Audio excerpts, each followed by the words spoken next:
Did you know that glaciers and ice caps provide water to billions of people? And did you know that things are not going well at all with this ice? The majority of all fresh water is stored in glaciers, and in enormous ice caps in Antarctica and Greenland.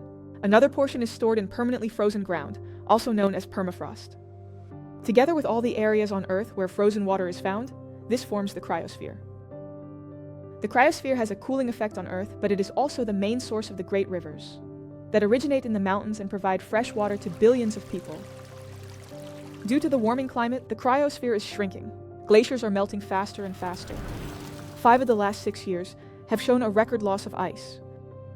Worldwide, there are over 200,000 glaciers, together covering 700,000 square kilometers of land and containing 158,000 cubic kilometers of fresh water. Normally, glaciers grow again in winter due to snowfall. But because of climate change, more ice is melting than is being added.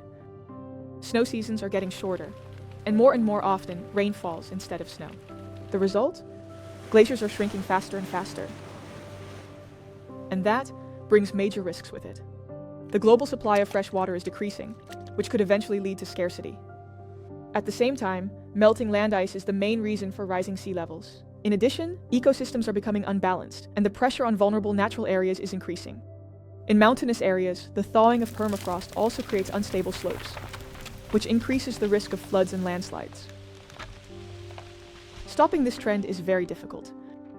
Warming has already progressed significantly, and even if we were to take action worldwide right now, it would still take decades before we notice the results.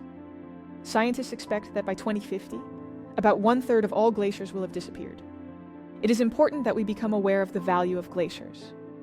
It is no coincidence that the World Meteorological Organization and UNESCO have declared 2025 the International Year of Glacier Preservation. But what can we do?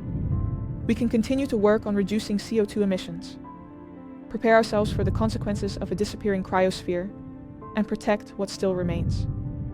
The sooner we act, the more can be preserved.